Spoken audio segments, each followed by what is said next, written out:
제 이름은 유인정. 나이는 70을 갓 넘겼습니다. 사람들은 제게 아들 하나 잘 키워 이제 호강할 일만 남았다고들 하지만 어미의 마음이란 자식이 제 나이만큼 늙어도 늘 물가에 내놓은 어린아이 같은가 봅니다.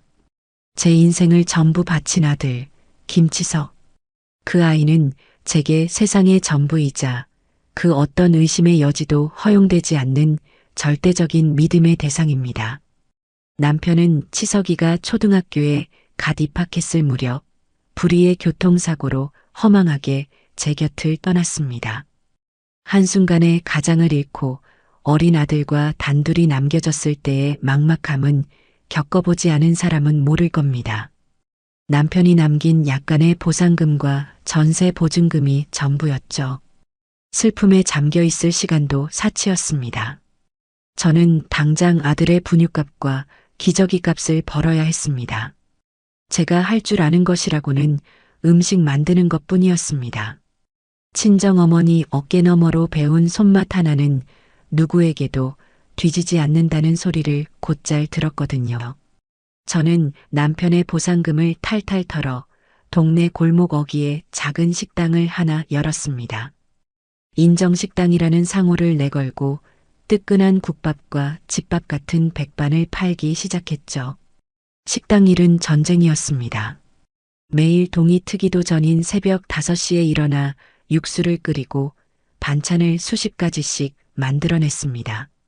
점심시간이면 밀려드는 손님들로 눈코 뜰 새 없이 바빴고 저녁 장사가 끝나고 설거지와 가게 정리를 마치면 늘 자정을 넘기기 일쑤였어요. 제 손은 늘 마를 날이 없었습니다. 뜨거운 뚝배기에 데인 흉터와 칼질을 하다 베인 상처가 손등에 가득했고 굳은 살이 박여 거칠기 짝이 없었죠.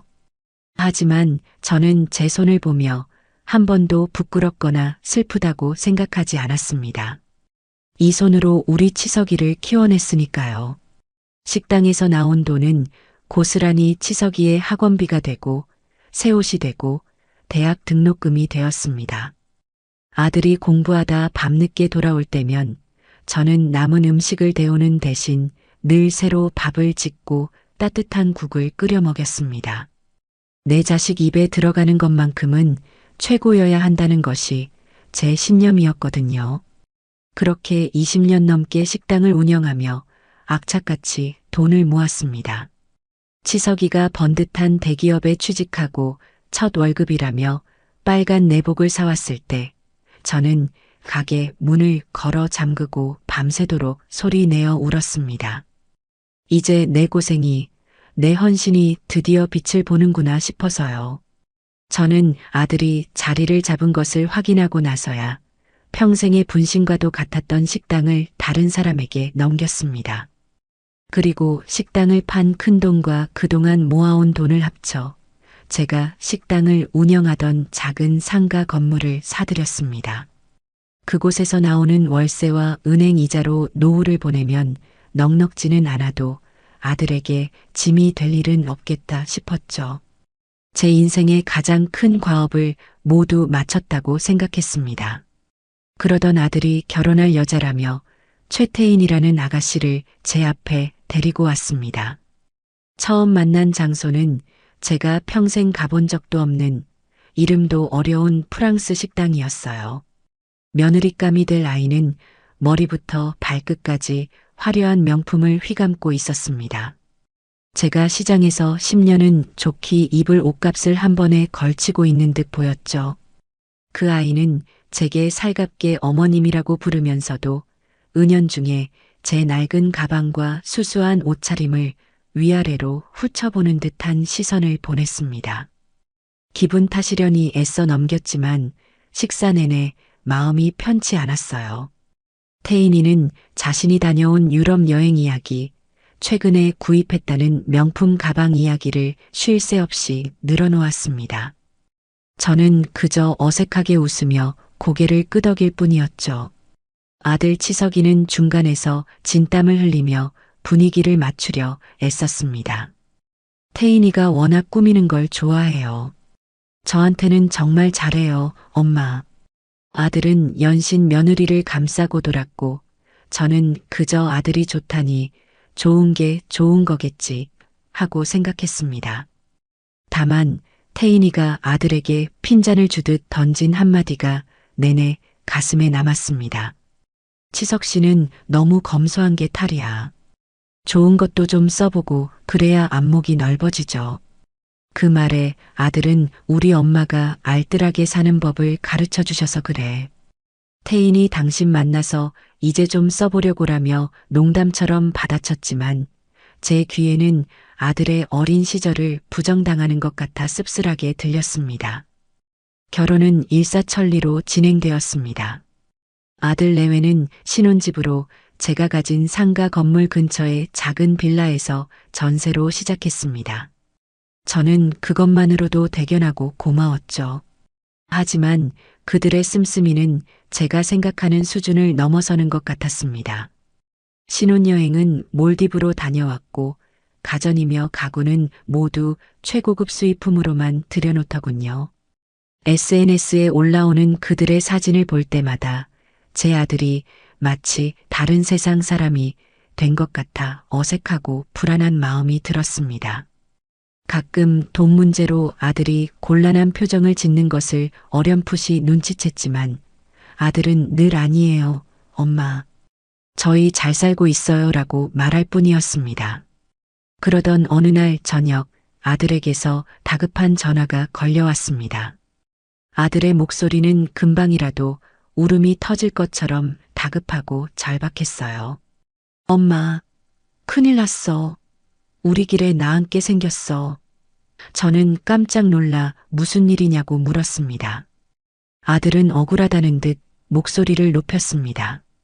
집주인이 갑자기 바뀌었는데 새로운 집주인이 막무가내로 전세금을 2배나 올려달라고 하네.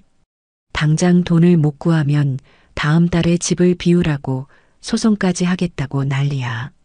엄마, 나 정말 어떡해? 수화기 너머에서는 며느리가 훌쩍이는 소리까지 들려왔습니다. 여보, 우리 이제 어디 가서 살아? 그 순간 제 머릿속은 하얗게 비어버렸습니다. 내 아들이 내 자식이 살던 집에서 쫓겨나 길거리에 나앉게 생겼다는 공포가 제 온몸을 덮쳤습니다. 그들이 말하는 이야기에 어떤 의심도 할 수 없었어요. 그것은 제게 진실이냐 거짓이냐의 문제가 아니었습니다. 자식이 고통받고 있다는 사실, 그것 하나만으로도 제 가슴은 무너져 내렸습니다. 내가 있는데 이 어미가 2눈 시퍼렇게 뜨고 살아있는데 내 아들이 집이 없어 길바닥을 헤맨다고? 그건 있을 수 없는 일이다.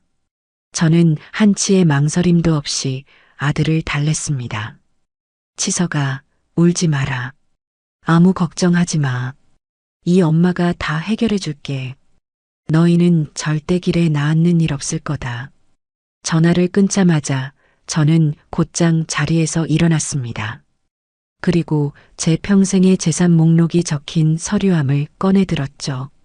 답은 정해져 있었습니다. 제가 가진 마지막 보루, 그 상가 건물을 파는 것이었습니다. 그 건물을 팔면 서울 시내에 번듯한 아파트 한 채를 사고도 남을 돈이 나올 터였습니다. 그 돈으로 아들 내외의 집을 사주고 다시는 돈 때문에 서러움을 겪지 않게 해주고 싶었습니다. 다음 날 저는 곧장 부동산에 찾아가 상가 건물을 금매로 내놓았습니다. 평생을 바쳐 이룬 제 노후 자산이자 마지막 자존심이었지만 아들의 눈물 앞에서는 아무것도 아니었습니다. 며칠 후 저는 아들 부부를 불렀습니다. 그리고 그들 앞에 새로 계약한 아파트 등기 서류를 내밀었습니다. 서울에서도 살기 좋기로 소문난 동네에 30평이 훌쩍 넘는 새 아파트였습니다. 아들은 제 손을 잡고 펑펑 울었습니다. 어머니, 저희 때문에 이게 무슨 고생이세요? 이 은혜를 어떻게 다 갚아요? 며느리 태인이도 눈이 퉁퉁 붓도록 울며 제게 말했습니다. 어머님, 정말 감사해요. 저희 평생 이 은혜 잊지 않고 꼭 효도하며 살게요. 저는 눈물을 흘리는 아들과 며느리의 모습을 보며 잘한 결정이라고 생각했습니다. 제 모든 것을 내어주었지만 아들의 행복과 바꿀 수 있는 것은 세상에 없었으니까요. 저는 그들의 눈물이 진심이라고, 그들의 감사가 진짜라고 제 아들처럼 굳게 믿었습니다. 그것이 제 인생 최대의 착각이자 돌이킬 수 없는 비극의 시작이었다는 사실을 까맣게 모른 채 말입니다. 새 아파트로 이사한 아들 내외는 한동안 제게 정말 잘했습니다. 주말마다 저를 찾아와 외식을 시켜주었고 며느리 태인이는 제 어깨를 주무르며 어머님 덕분에 저희가 발 뻗고 편히 자유라며 살랑거렸습니다. 저는 그 모습에 그동안 쌓였던 서운함이나 불안감이 모두 눈 녹듯 사라지는 것을 느꼈죠. 그래, 역시 내 아들과 며느리는 착한 아이들이었어. 내가 오해했던 거야. 저는 그들의 효도를 받으며 하루하루가 행복했습니다. 제 마지막 재산을 바친 일이 제 인생 최고의 선택이었다고 믿어 의심치 않았어요. 그러던 어느 날 제 행복에 활용점정을 찍는 소식이 들려왔습니다. 아들 치석에게서 걸려온 전화 너머로 평소와는 다른 흥분과 기쁨이 가득 묻어 있었습니다. 엄마, 나 아빠 된다. 태인이가 임신했어. 그 말을 듣는 순간 저는 전화기를 붙잡은 채로 그 자리에 주저앉을 뻔했습니다. 손주라니, 내가 할머니가 된다니.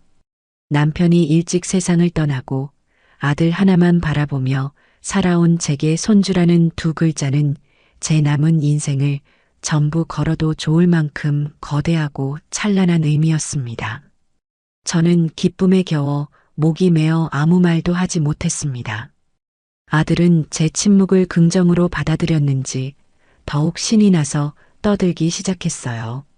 엄마, 그런데 문제가 하나 있어. 태인이가 입덧이 너무 심해서 아무것도 못 먹어. 물만 마셔도 다 토하고 며칠 사이에 얼굴이 반쪽이 됐어. 그런데 신기하게 뭔지 알아? 다른 건 다 비려서 쳐다보지도 못하는데 자꾸 엄마가 예전에 무심하게 툭 묻혀줬던 그 겉절이 김치 맛이 생각난다고 하네. 엄마 김치만 있으면 밥 2그릇도 먹을 수 있을 것 같다고 노래를 불러. 엄마, 나 좀 살려줘. 태인이랑 뱃속 아기 둘 다 잘못될까봐 무서워 죽겠어. 아들의 절박한 목소리에 제 가슴은 철렁 내려앉았습니다. 내 며느리가, 내 손주를 뵌 아이가 굶고 있다니. 그것만큼은 절대 있을 수 없는 일이었죠. 잠시 후 아들은 며느리 태인이를 바꿔주었습니다.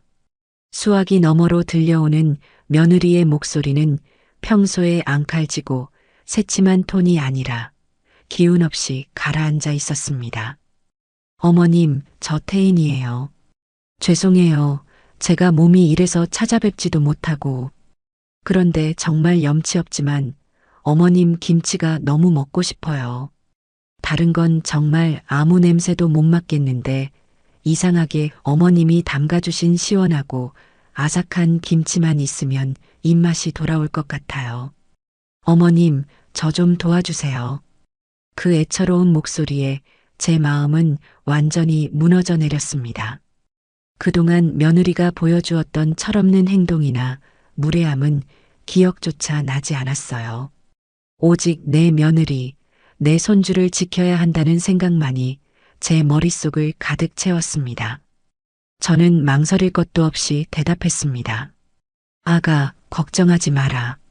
아무 걱정하지 마. 이 할미가 우리 강아지 먹고 싶은 거 산더미처럼 만들어줄게. 넌 그냥 맘 편히 누워서 기다리기만 하거라. 알았지?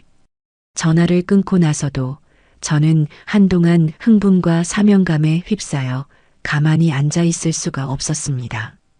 그래, 내 진심이, 내 정성이 드디어 통했구나.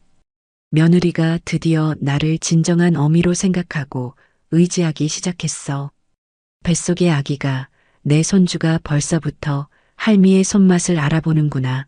저는 부엌으로 달려가 앞치마를 둘렀습니다. 당장이라도 배추를 사러 시장에 달려가고 싶었죠.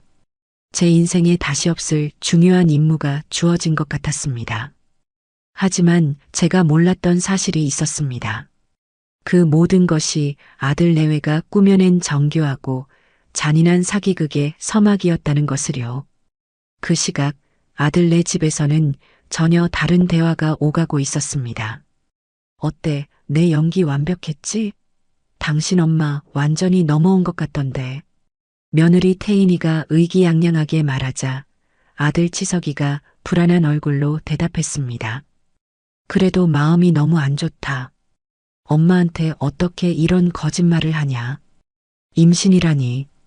태인이는 그런 아들을 한심하다는 듯 쳐다보며 쏘아붙였습니다. 지금 그런 소리가 나와? 당신 친구 사업에 아파트 담보로 받은 돈 전부 날려먹은 게 누군데?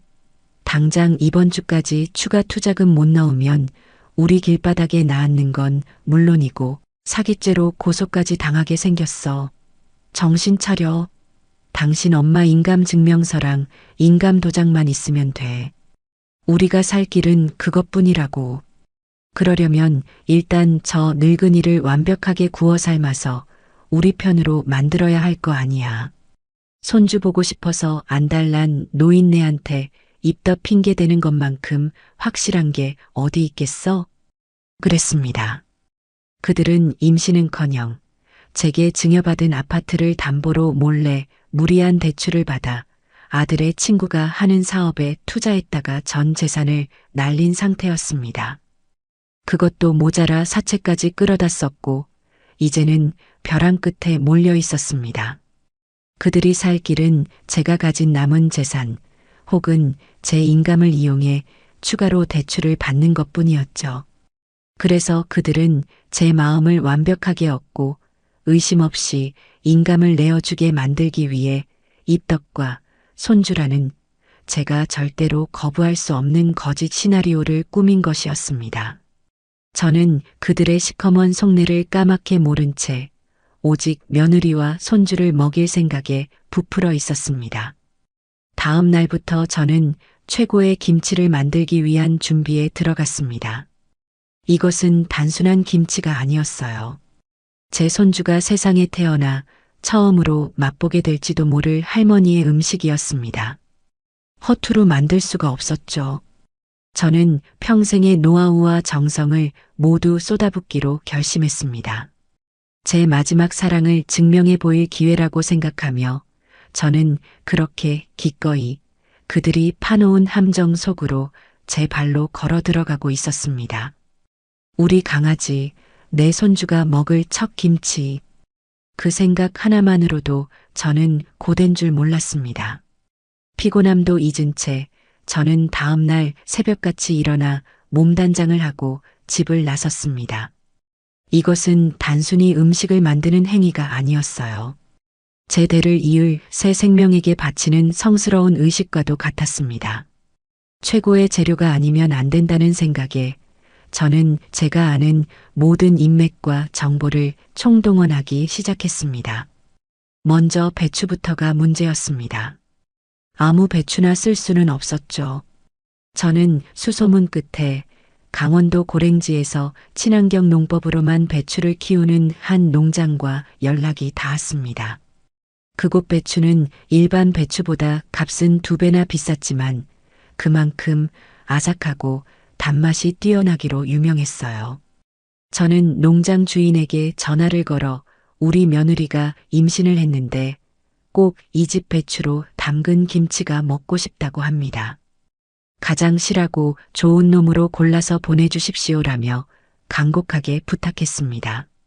제 사정을 들은 농장 주인은 흔쾌히 가장 좋은 배추로만 20포기를 골라 보내주겠다고 약속했죠.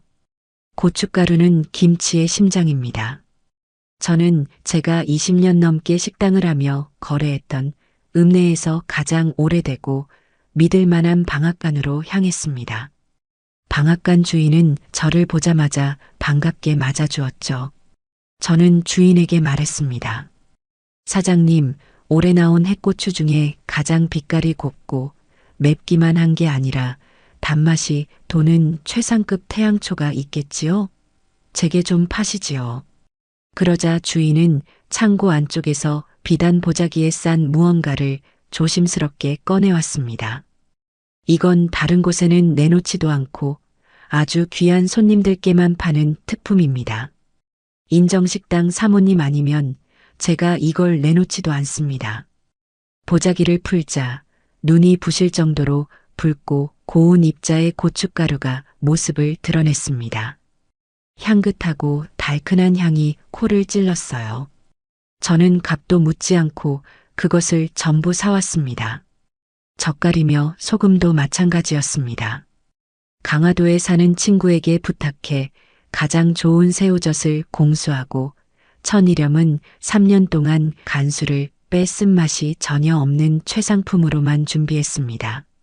마늘, 생강, 양파 같은 자잘한 양념거리 하나까지도 제 눈으로 직접 보고 가장 신선하고 좋은 것들로만 골라 장을 봐왔습니다.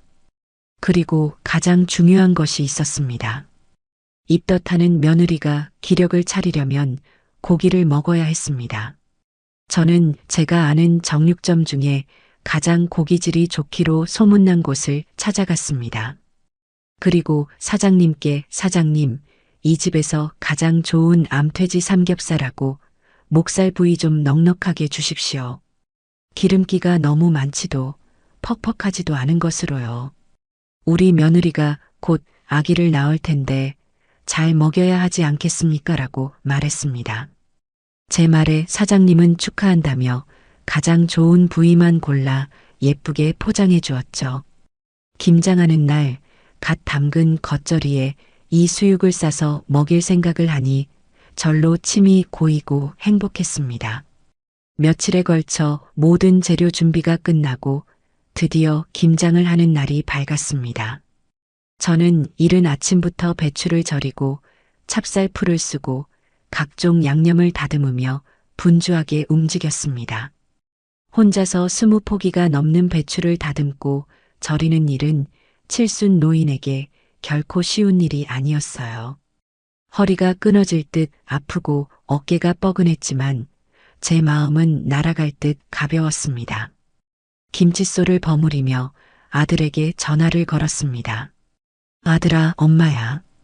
지금 너희 주려고 김치 담그고 있다. 그러자 아들은 수화기 너머에서 호들갑을 떨었습니다. 와, 진짜?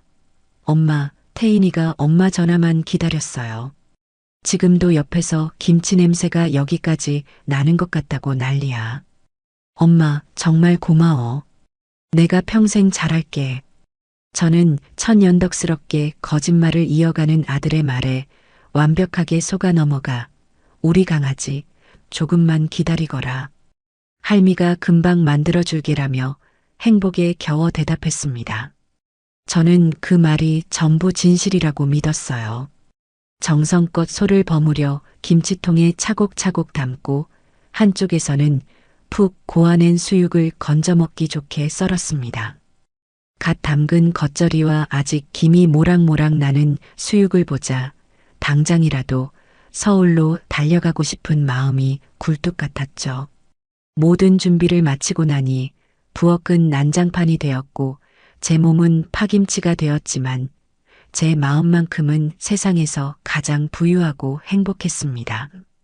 저는 이 정성과 사랑이 담긴 음식이 우리 가족에게 더 큰 행복을 가져다 줄 것이라고 굳게 믿었습니다. 그것이 얼마나 끔찍한 착각이었는지 깨닫게 되기까지는 그리 오랜 시간이 걸리지 않았습니다. 다음 날 아침 일찍 저는 정성껏 포장한 김치와 수육을 바리바리 싸들고 서울행 버스에 몸을 실었습니다. 무거운 짐을 들고 버스를 타고 가는 길이 고되기보다는 오히려 설레고 기뻤어요. 제 음식을 먹고 기뻐할 며느리와 아들을 생각하니 발걸음이 구름 위를 걷는 것 같았습니다. 아들네 집에 도착해 초인종을 누르자 한참 만에 며느리 태인이가 문을 열어주었습니다. 그런데 그 모습이 어딘가 이상했어요.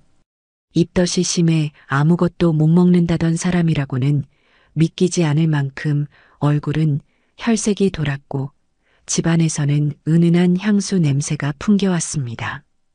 제가 들고 온 보따리들을 보고는 어머님 오셨어요.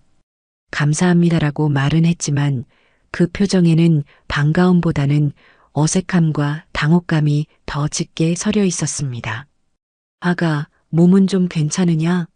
힘들 텐데 누워있지 않고.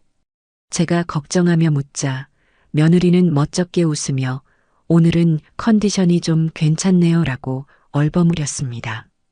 저는 부엌으로 제가 가져온 음식들을 풀어놓기 시작했어요. 김이 모락모락 나는 수육을 접시에 담고 먹음직스러운 겉절이를 꺼내놓으며 말했습니다. 자, 우리 며느리 다른 건 몰라도 이건 잘 먹을 수 있을 게다. 어서 한 점 먹어보거라. 하지만 며느리는 식탁에 앉을 생각도 않고 어머님, 저 지금은 속이 좀 안 좋아서요. 나중에 먹을게요라며 거실 소파에 멀찍이 떨어져 앉았습니다. 때마침 퇴근하고 돌아온 아들 치석이가 그 광경을 보고는 제 눈치를 살피며 황급히 다가왔습니다. 엄마 오셨어요? 와, 이게 다 뭐예요? 진짜 맛있겠다. 아들은 과장되게 감탄하며 수육 한 점을 집어 입에 넣었습니다. 역시 우리 엄마 손맛은 최고야. 저는 아들에게 너만 먹지 말고 자네 아내 좀 챙겨주거라. 입덧 때문에 고생인데 고기라도 먹어야 기운을 차리지라고 말했습니다. 아들은 며느리에게 가서 수육을 권했지만 며느리는 손사래를 치며 고개를 저을 뿐이었어요. 그들 사이에 흐르는 미묘하고 차가운 기류에 저는 무언가 잘못되었다는 것을 어렴풋이 느끼기 시작했습니다. 분위기를 바꿔보려 아들이 제게 말을 걸었습니다. 엄마, 그런데 혹시 온 김에 시간 되시면 그 인감증명서 한 통만 떼어주시면 안 될까요? 태인이 앞으로 아기 보험을 하나 들어주려고 하는데 꼭 엄마 인감이 필요하다고 해서요. 저는 손주 보험을 든다는 말에 아무런 의심 없이 오냐, 그러마. 지금이라도 당장 동사무소에 다녀올까? 라고 대답했습니다. 그런데 바로 그 순간 며느리가 날카로운 목소리로 아들의 말을 막아섰습니다. 여보, 지금 어머니 피곤하시게 무슨 소리야. 그건 다음에 해도 늦지 않아. 며느리는 저를 걱정하는 척 말했지만 그 눈빛은 분명 아들을 향한 경고의 의미를 담고 있었습니다. 저는 그들의 이상한 행동에 고개를 갸웃거렸지만 차마 대놓고 물어볼 수는 없었죠. 결국 저는 겉절이와 수육을 냉장고에 넣어주고 김치통을 베란다에 정리해준 뒤 집으로 돌아와야 했습니다. 찝찝한 마음을 감출 수 없었지만 입덧이 심하니 예민해서 그렇겠지라며 애써 스스로를 위로했습니다. 그런데 집으로 돌아가기 위해 아파트 현관을 나서려던 순간이었습니다. 제가 깜빡 잊고 소파에 제 손수건을 두고 온 것이 생각났어요. 어차피 엘리베이터도 아직 안 왔는데 얼른 다시 올라가서 가져와야겠다. 저는 다시 비밀번호를 누르고 조용히 현관문을 열었습니다. 그런데 바로 그 순간 제 눈앞에 믿을 수 없는 광경이 펼쳐졌습니다. 제가 들어오는 것을 미처 눈치채지 못한 며느리가 부엌에 서서 음식물 쓰레기통의 뚜껑을 열고 있었습니다. 그리고는 제가 1시간 전에 정성껏 삶아왔던 그 수육 덩어리를, 한 점도 먹지 않은 그 수육 덩어리를 통째로 음식물 쓰레기통에 쳐넣고 있는 것이 아니겠습니까? 그것도 모자라 제가 겉절이 맛이라도 보라며 따로 작은 통에 담아주었던 그 김치까지 함께 버리고 있었어요. 저와 눈이 정면으로 마주친 며느리는 마치 귀신이라도 본 사람처럼 경악하며 그 자리에 얼어붙었습니다. 제 손에서는 힘이 풀려 들고 있던 가방이 바닥으로 툭 떨어졌습니다. 머릿속이 하얘지고 아무 소리도 들리지 않았어요. 오직 음식물 쓰레기통 안으로 처박히는 제 수육과 김치의 모습만이 슬로우 모션처럼 반복해서 보일 뿐이었습니다. 지금 뭘 하고 있는 거냐? 제 목소리가 저도 모르게 튀어나왔습니다. 며느리는 당황한 나머지 횡설수설 변명을 늘어놓기 시작했습니다. 어머님, 그게 아니라요. 제가 잠깐 냉장고 문을 열어놨더니 고기에서 이상한 냄새가 나는 것 같아서. 네, 상한 것 같아서 버리려고 했던 거예요. 김치도 그렇고요. 1시간 전에 가져온 음식이 어떻게 상할 수가 있는지. 앞뒤가 전혀 맞지 않는 말도 안 되는 거짓말이었습니다. 저는 그 자리에 못 박힌 듯 서서 음식물 쓰레기통과 며느리의 얼굴을 번갈아 쳐다보았습니다. 제 행복했던 세상에 거대한 균열이 생겨나는 순간이었습니다. 며느리 태인이의 변명은 귀에 들어오지도 않았습니다. 고기가 상한 것 같아서. 그 말도 안 되는 소리가 제 머릿속에서 맴돌았지만 저는 더 이상 그 아이와 말을 섞고 싶지 않았어요. 제 눈은 오직 음식물 쓰레기통 안에 처박힌 비참한 몰골의 수육과 김치를 향해 있었습니다. 제 사랑과 정성이, 제 희망과 기쁨이 시커먼 오물과 뒤엉켜 있었습니다. 입덧한다던 며느리, 제 김치만 먹고 싶다던 그 애처로운 목소리가 거짓말처럼 아득하게 느껴졌습니다. 어머님, 정말이에요. 믿어주세요. 며느리는 제 팔을 잡고 애원했지만 저는 그 손을 뿌리치고 뒷걸음질 쳤습니다. 그 아이의 손이 닿는 것만으로도 소름이 끼쳤거든요. 거실에 서 있던 아들 치석이는 이 상황을 어찌해야 할지 몰라 안절부절 못하며 서 있기만 했습니다. 엄마, 태인이가 정말 실수로. 아들 역시 며느리의 거짓말에 동조하며 저를 기만하려 들었습니다. 저는 두 사람의 얼굴을 번갈아 쳐다보았어요. 제 평생을 바쳐 사랑하고 믿었던 두 사람이 지금 한패가 되어 저를 바보로 만들고 있었습니다. 순간 며칠 전 아들이 제게 했던 말이 뇌리를 스치고 지나갔습니다. 태인이 앞으로 아기 보험을 하나 들어주려고 하는데 엄마 인감이 필요해서요.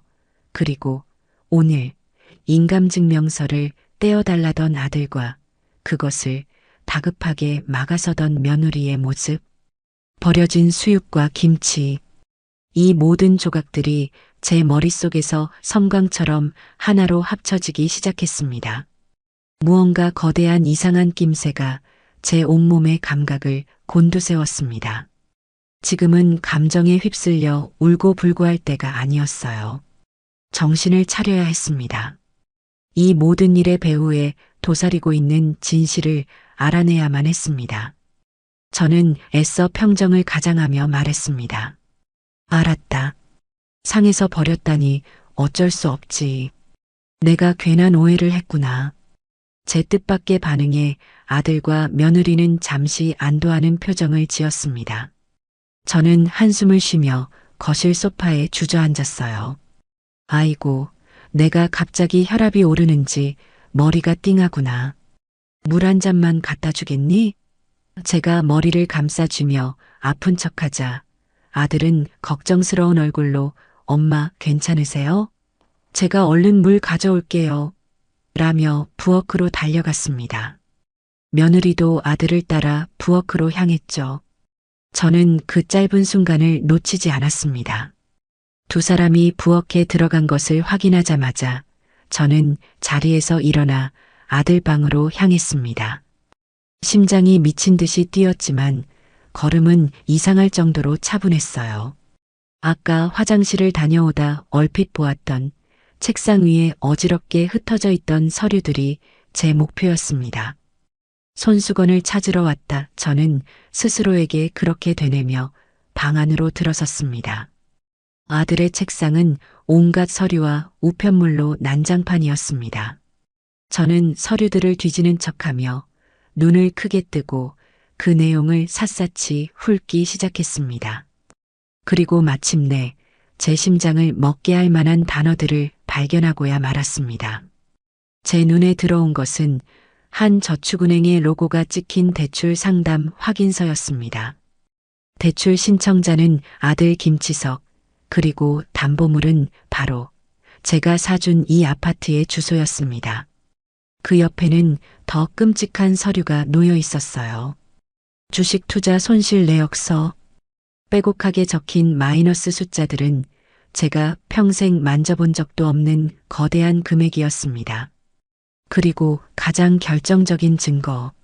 아직 뜯지도 않은 우편물 하나가 서류 더미 밑에 깔려 있었습니다.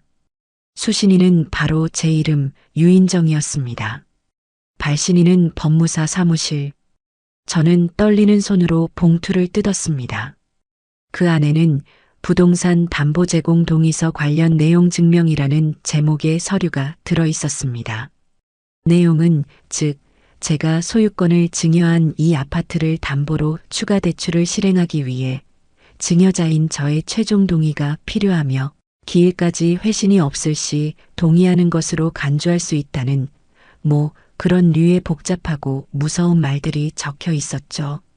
모든 것이 명확해졌습니다. 입덧도 손주 보험도 김치 타령도 전부 거짓말이었습니다. 이 모든 것은 제 인감과 동의서를 받아내기 위한 제 마지막 남은 재산까지 탈탈 털어 자신들의 빚을 메우기 위한 거대한 사기극이었습니다. 제가 사준 집을 담보로 제 허락도 없이 대출을 받아 주식 투자를 했고 그마저도 전부 날려먹은 것이었습니다. 저를 속여 집을 얻고 이제는 저를 속여 그 집마저 팔아넘기려 했던 것입니다. 분노가 머리끝까지 치밀어 올랐지만 저는 이상할 정도로 차분해졌습니다. 눈물도 나지 않았어요. 저는 그 서류들을 전부 챙겨 들고 방을 나섰습니다. 거실에서는 아들과 며느리가 저를 기다리며 안절부절 못하고 있었죠. 저를 보자마자 아들이 물었습니다. 엄마, 괜찮으세요? 어디 불편하세요? 저는 대답 대신 들고 있던 서류들을 거실 테이블 위에 3개 내던졌습니다.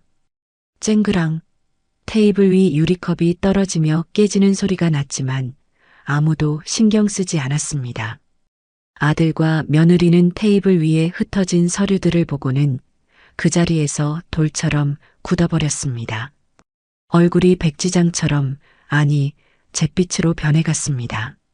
저는 제 평생 단 한 번도 내본 적 없는 차갑고 날카로운 목소리로 말했습니다. 이게 다 뭐냐고 물었다. 제 목소리는 더 이상 슬픔에 젖은 어미의 목소리가 아니었습니다. 그것은 배신자를 심판하는 판사의 목소리였습니다. 임신했다는 며느리가 무슨 수억 원짜리 주식 투자를 하며 나는 알지도 못하는 담보 제공 동의서가 왜 내 이름으로 와 있는지 어디 한번 설명 좀 해보거라. 너희들이 말하는 그 상했다는 수육보다 지금 너희들의 인생이 더 지독하게 썩어 문드러진 것 같구나. 더는 숨길 곳이 없다고 판단한 아들과 며느리의 얼굴 위로 절망과 공포가 시커멓게 번져나갔습니다. 그들의 완벽했던 거짓말이 제 손에 의해 산산조각 나는 순간이었습니다. 테이블 위에 흩어진 서류들은 그들의 변명을 허락하지 않는 확고한 증거였습니다. 아들 치석이와 며느리 태인이의 얼굴에서는 핏기가 완전히 사라져 있었습니다. 잠시 동안 거실에는 숨막히는 정적만이 흘렀습니다. 깨진 유리 조각과 그들의 파탄난 양심이 바닥에 뒹구는 듯했죠. 먼저 침묵을 깬 것은 며느리 태인이었습니다. 그 아이는 갑자기 제 앞으로 기어오다시피 다가와 바닥에 머리를 찌으며 통곡하기 시작했습니다. 어머님, 저희가 죽을 죄를 지었어요. 어머님, 잘못했어요. 제발, 제발 용서해 주세요. 그 뒤를 이어 제 아들, 제 평생의 자부심이었던 치석이가 그 자리에 털썩 주저앉으며 무릎을 꿇었습니다. 아들은 차마 제 얼굴을 쳐다보지도 못하고 고개를 숙인 채 짐승처럼 흐느꼈습니다. 엄마, 제가 잘못했어요. 제가 천하의 불효자식입니다. 저는 그들의 눈물을 차갑게 내려다보았습니다. 예전 같았으면 아들의 눈물 한 방울에 제 가슴이 갈기갈기 찢어졌겠지만 지금은 아니었습니다. 제 마음은 차갑게 식어 아무런 감정도 느껴지지 않았어요. 저는 의자에 앉아 팔짱을 낀 채 그들의 자백을 기다렸습니다. 용서를 구하기 전에 자백부터 하거라. 처음부터 끝까지 단 하나도 숨기지 말고. 제 냉정한 목소리에 아들은 어깨를 들썩이며 모든 것을 실토하기 시작했습니다. 모든 것은 제게 아파트를 증여받고 난 직후부터 시작되었다고 합니다. 씀씀이가 해펐던 며느리는 대기업에 다니는 아들의 월급만으로는 만족하지 못했고 더 큰 돈을 벌고 싶어 했습니다. 그러던 중 아들의 친구가 대박이라며 사업 투자를 권유했고 그들은 제게 증여받은 아파트를 담보로 은행과 사채에서 몰래 거액의 돈을 빌려 그 사업에 전부 쏟아부었다고 했습니다. 하지만 그 사업은 시작부터 사기였고 그들은 투자금 전액을 날리고 빚더미에 올라앉게 된 것이었습니다. 그들이 제게 집주인이 전세금을 올려달라고 거짓말을 했던 것도 사실은 불어나는 대출 이자를 감당할 수 없어 제 돈을 뜯어내기 위한 수작이었습니다. 그리고 입덕과 임신. 그것은 마지막 남은 제 재산을 노리고 아파트 매각에 필요한 제 인감을 얻어내기 위해 꾸민 가장 악랄하고 잔인한 거짓말이었습니다. 제 아들은 모든 것을 자백하며 울부짖었습니다. 엄마, 처음에는 태인이가 하자고 했어. 하지만 나도 한몫 잡아서 이 지긋지긋한 월급쟁이 생활을 청산하고 싶다는 욕심이 있었어. 엄마를 속이면 안 된다는 걸 알면서도 돈에 눈이 멀어서. 엄마, 내가 미쳤었나 봐. 제가 물었습니다. 제 목소리는 메말라 있었습니다. 그래서 김치는 왜 시킨 것이냐? 내 손주가 먹고 싶다는 그 말은 대체 무엇이었느냐? 제 질문에 며느리가 고개를 들었습니다. 그 아이의 얼굴은 눈물과 콧물로 범벅이 되어 있었지만 저는 조금의 동정심도 느껴지지 않았습니다. 어머님, 인감도장이 필요했어요. 그냥 달라고 하면 절대 안 주실 것 같아서. 어머님이 손주라면 껌뻑 죽으시는 걸 아니까. 저희가 그런 천벌 받을 생각을 했어요. 어머님 마음을 완전히 풀어드리고 기분 좋게 만들어드린 다음에 부탁하려고. 저희가 정말 잘못했습니다. 그랬습니다. 제 기쁨, 제 희망, 제 설렘, 제 정성, 그 모든 것이 고작 그들의 사기극을 위한 하나의 도구에 불과했던 것입니다. 제가 손주를 생각하며 밤새워 김치를 담그고 수육을 삶을 때 그들은 제 뒤에서 저를 비웃으며 자신들의 계획이 성공하고 있다며 손뼉을 쳤을 겁니다. 저는 그 순간 슬픔이나 분노를 넘어 거대한 허무와 인간에 대한 환멸에 휩싸였습니다. 내 평생의 헌신이, 내 자식을 향한 맹목적인 사랑이 결국 이런 괴물을 키워낸 것일까? 제 자신에 대한 혐오감까지 밀려왔습니다. 저는 더 이상 그들의 울음소리를 듣고 싶지 않았습니다.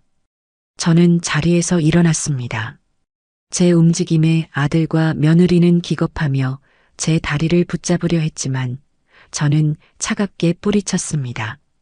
그리고 제 평생 아들에게 단 한 번도 해본 적 없는 말을 내뱉었습니다.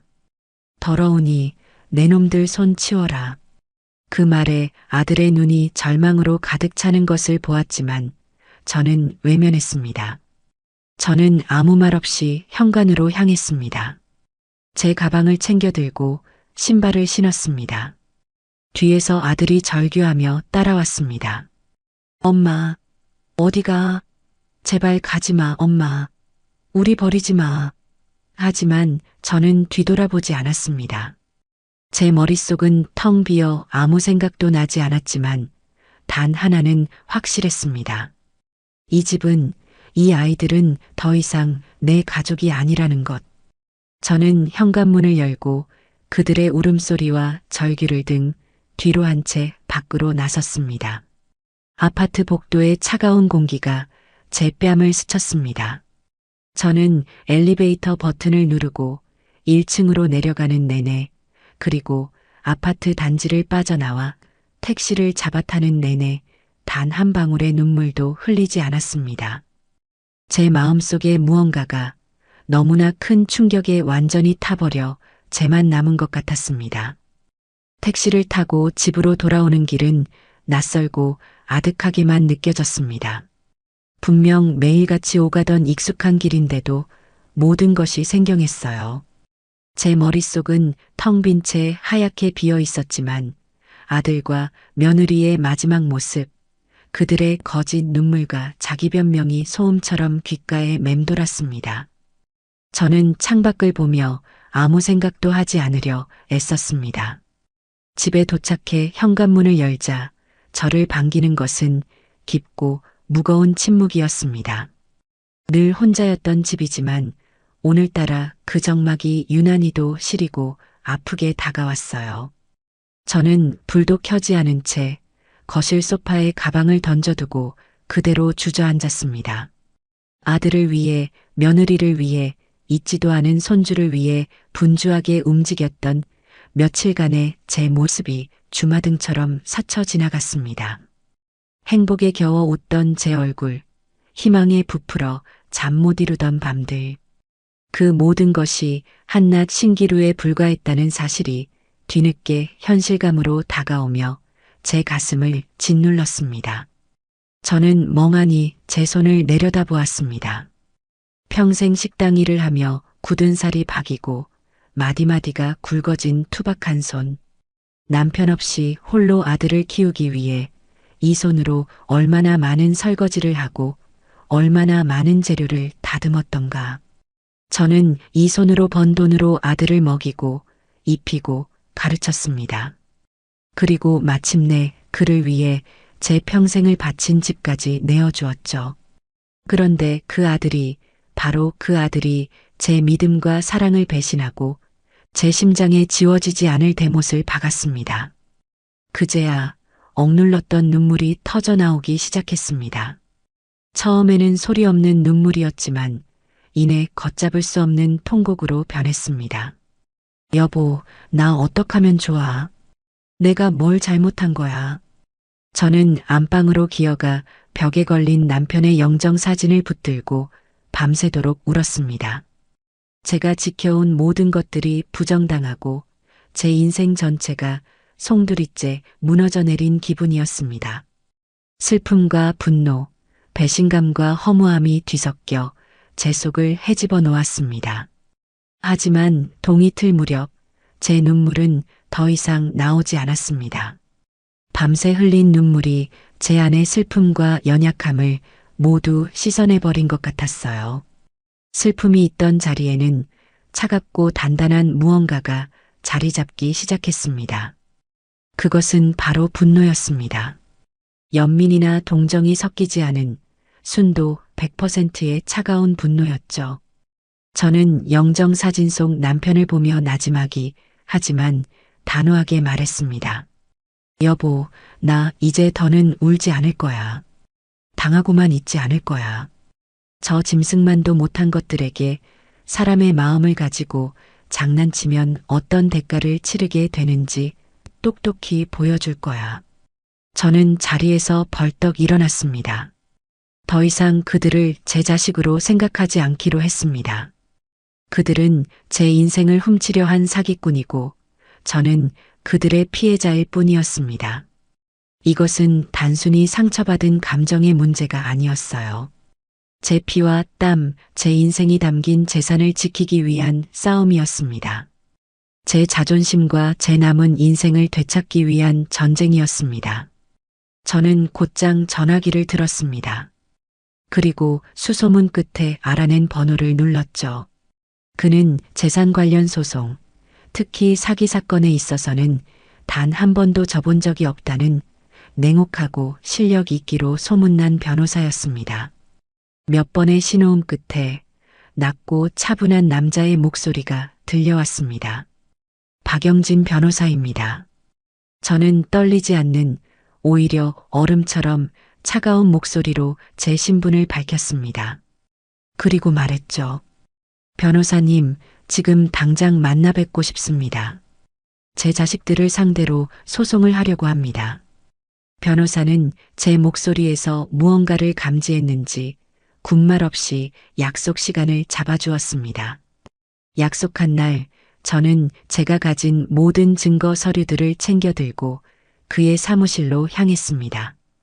변호사 앞에서 저는 눈물 한 방울 보이지 않고 처음부터 끝까지 모든 사실을 담담하게 설명했습니다. 제 이야기를 모두 들은 박영진 변호사는 잠시 저를 바라보더니 짧고 강하게 말했습니다. 어머님, 이길 수 있는 싸움입니다. 아니, 반드시 이겨야만 하는 싸움입니다.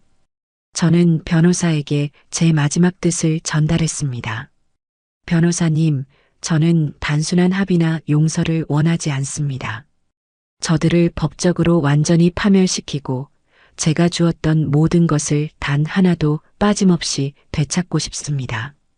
제 아파트, 그리고 제 헌신을 기만한 것에 대한 정신적인 피해 보상까지 전부 다요. 저들을 제 인생에서 완벽하게 지워버리고 싶습니다. 제 눈에 서린 도끼를 읽었는지 변호사는 고개를 끄덕였습니다. 알겠습니다, 어머님. 원하시는 대로, 아니, 그 이상으로 만들어드리겠습니다. 그의 사무실을 나오는 순간 제 마음속에는 더 이상 두려움이나 슬픔은 없었습니다. 오직 복수를 향한 차가운 결의와 제 인생을 되찾겠다는 뜨거운 의지만이 남았을 뿐입니다. 이제 칼자루는 제가 쥐게 될 것이었습니다. 법원에 가처분 결정, 그것은 조용했던 수면에 던져진 거대한 돌멩이였습니다. 제 선전포고는 정확히 이틀 뒤 제 전화기를 통해 그 파급력을 알려왔습니다. 이른 아침부터 전화기가 자비 없이 울어대기 시작했어요. 액정에 떠오른 이름, 내 아들이라는 세 글자가 그 어느 때보다 낯설고 이질적으로 느껴졌습니다. 저는 받지 않았습니다. 그들이 어떤 말을 할지, 어떤 반응을 보일지 이미 제 머릿속에 생생하게 그려졌기 때문이죠. 제 침묵은 그들을 더욱 미치게 만들 터였습니다. 예상대로 부재중 전화는 10통, 20통, 30통을 넘어 쌓여갔습니다. 마치 발작과도 같은 집요함이었습니다.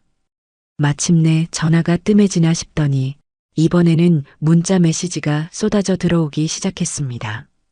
처음에는 당혹감과 질문이었습니다. 엄마, 이게 다 뭐야? 집에 법원에서 이상한 게 날아왔어. 이게 대체 무슨 일이냐고. 그 문장에서 저는 당황한 아들의 얼굴을 보았습니다. 곧이어 도착한 문자에는 공포가 서려 있었죠. 엄마, 제발 전화 좀 받아. 우리 아파트가 경매에 넘어간다는 게 사실이야? 말도 안 돼. 저는 그 문자들을 무표정한 얼굴로 하나씩 읽고 또 지웠습니다. 마치 제 인생에서 그들의 존재를 지워나가는 예행 연습이라도 하는 것처럼요. 그들의 공포와 절망이 제게는 어떤 감흥도 주지 못했습니다. 오히려 제 마음속에서는 차가운 만족감 같은 것이 피어오르기 시작했어요. 그래, 이제 시작일 뿐이다. 너희가 내게 주었던 고통에 비하면 이건 아무것도 아니지. 아들의 문자가 뜸해질 무렵 이번에는 며느리 태인이의 번호가 액정에 떴습니다. 저는 기다렸다는 듯 전화를 받아 스피커폰으로 전환했습니다. 그리고 제 옆에는 박영진 변호사의 조언에 따라 작은 녹음기가 조용히 돌아가고 있었죠. 전화가 연결되기가 무섭게 인간이 낼 수 있는 가장 날카롭고 이성을 잃은 목소리가 제 귀를 찔렀습니다. 어머님, 지금 제정신이세요? 사람이 어떻게 이럴 수가 있어요? 다 늙어서 노망이라도 드신 거예요? 우리가 뭘 그렇게 잘못했다고 살고 있는 집을 묶어버려요. 이 늙은이가 진짜 우리 인생 망치려고 작정했어요? 그 목소리에는 단 한 톨의 뉘우침도 없었습니다. 오직 자신들의 계획이 틀어진 것에 대한 분노와 모든 책임을 제게 돌리는 원망만이 가득했습니다. 저는 아무 대꾸도 하지 않고 조용히 듣고만 있었습니다. 제 침묵이 그 아이의 분노에 기름을 붓는다는 것을 알았기 때문이죠. 아니나 다를까 며느리는 더욱 격앙되어 거의 비명에 가까운 소리를 질렀습니다. 말 좀 해보세요. 대답 안 해요? 우리 보고 길바닥에 나앉아 죽으라는 거예요? 이 집이 어떤 집인데 당신이 뭔데 우리 재산을 마음대로 묶어놔요? 이거 엄연한 재산권 침해야. 우리도 변호사 샀다고요. 당신 같은 노인네 하나 상대 못할 줄 알아요? 신문사에 다 뿌리고 방송국에 제보해서 당신이 얼마나 악독한 시어머니인지 온 세상에 알려버릴 테니까 그렇게 아세요. 저는 그때까지의 침묵을 깨고 조용히 하지만 얼음처럼 차가운 목소리로 한마디를 내뱉었습니다. 내 집이다. 제 짧은 한마디에 며느리는 순간 말을 잃었습니다. 그 짧은 정적 속에서 저는 그 아이가 느꼈을 당혹감과 모욕감을 상상했습니다. 곧이어 며느리는 두고 봐요. 우리도 가만히 안 있을 거야. 변호사 사서 끝까지 갈 테니 어디 한번 해보자고. 라는 말을 마지막으로 전화를 끊어버렸습니다. 저는 녹음기의 정지 버튼을 누르며 희미하게 미소 지었습니다. 며느리는 방금 자신에게 가장 불리한 증거를 제 손에 직접 쥐어준 것이었습니다. 그날 저녁 저는 저녁 식사를 막 마친 참이었습니다. 쾅, 쾅, 쾅. 굳게 닫힌 현관문이 부서져라 두드리는 소리가 들려왔습니다. 인터폰 화면을 켜자 그곳에는 잔뜩 헝클어진 머리에 핏발선 눈을 한 아들 치석이가 서 있었습니다. 저는 소파에 앉아 움직이지 않았습니다. 아들은 문을 두드리다 지쳤는지 이제는 문에 몸을 기댄 채 울부짖기 시작했습니다. 엄마, 나 치석이야. 안에 있는 거 다 알아. 문 좀 열어줘, 제발. 얼굴 보고 얘기해, 엄마. 저는 묵묵부답이었습니다. 제 침묵은 그에게 가장 큰 고통이 될 터였습니다. 엄마, 내가 어렸을 때 식당 일 끝나고 온 엄마 등 긁어주던 거 기억나? 엄마는 그때마다 시원하다고 우리 아들 덕분에 산다고 했잖아. 내가 열병으로 끙끙 앓을 때 엄마는 가게 문도 닫고 내 옆에서 밤새도록 물수건 갈아주면서 울었잖아. 기억 안 나? 내가 엄마 아들이잖아. 어떻게 아들한테 이럴 수가 있어. 아들은 과거의 추억들을 하나씩 끄집어내며 제 모성애를 자극하려 했습니다. 한때 제 삶의 전부였던 그 기억들이 이제는 역겨운 위선처럼 느껴졌습니다. 저는 조용히 일어나 부엌으로 가 따뜻한 차 한 잔을 타왔습니다. 거실의 텔레비전 소리를 조금 더 키웠죠. 문 밖에서 들려오는 아들의 울음소리를 애써 외면하기 위해서였습니다. 1시간이 넘도록 문 밖에서의 울부짖음은 계속되었습니다. 애원이 통하지 않자 그는 점차 분노를 드러내기 시작했습니다. 엄마, 진짜 이렇게까지 독하게 나올 거야? 사람이 어떻게 이래? 내가 이렇게까지 비는데 얼굴 한번 안 보여줘? 좋아. 나도 이제 엄마 아들 안 해. 소송이든 뭐든 마음대로 해보라고. 당신 같은 엄마 나도 필요 없어. 아들은 현관문에 발길질을 몇 번이나 거세게 해댔습니다. 쿵, 쿵 하는 소리가 제 심장을 울리는 것 같았지만 제 표정에는 아무런 변화도 없었습니다. 마침내 모든 기운이 빠졌는지 아들은 한참 동안 거친 숨을 몰아쉬더니 후회하게 될 거야. 반드시 후회하게 만들어줄 테니까라는 저주 섞인 말을 남기고는 계단을 내려가는 소리가 들렸습니다. 다음 날 아침 문을 열자 문틈에 꼬깃꼬깃한 편지 한 통이 꽂혀 있었습니다. 아들이 밤새 쓴 것인지 종이는 눈물 자국으로 얼룩져 있었습니다. 편지의 내용은 어젯밤 그가 외쳤던 말들의 반복이었습니다. 자신의 잘못에 대한 변명, 과거에 대한 호소, 그리고 저에 대한 원망이 뒤섞인 자기연민으로 가득 찬 글이었습니다. 저는 그 편지를 읽지도 않고 찢어버릴까 하다가 마음을 바꾸었습니다. 이것 또한 증거였습니다. 저는 그 편지를 곱게 접어 다른 증거 서류들과 함께 서류철에 끼워 넣었습니다. 감정에 호소하다가 인의 본색을 드러내는 전형적인 사기꾼의 행태를 보여주는 완벽한 증거 자료였죠. 며칠 뒤 박영진 변호사의 예측대로였습니다. 경찰서에서 아들 내외에게 정식으로 출석 요구서가 발송된 것입니다. 민사소송과는 차원이 다른 실제 범죄자로서 조사를 받아야 한다는 사실은 그들에게 엄청난 공포로 다가왔을 겁니다. 그날 이후 그들의 연락은 뚝 끊겼습니다. 대신 그들이 선임한 변호사를 통해 제게 연락이 오기 시작했습니다. 합의를 종용하는 전화였죠. 저는 변호사를 통해 제 뜻을 명확히 전달했습니다. 합의는 없다. 모든 것은 법정에서 판결로 말할 것이다. 제 단호한 태도에 아들 내외는 자신들이 더 이상 빠져나갈 구멍이 없다는 사실을 깨달았을 겁니다. 그들은 이제 제가 쳐놓은 거대한 그물 안에 갇힌 파닥거리는 물고기 신세에 불과했습니다. 그들을 기다리는 것은 법의 이름을 빌린 차갑고도 무자비한 심판뿐이었습니다. 본격적인 재판이 시작되기 전 법원의 권고에 따라 조정 기일이 잡혔습니다.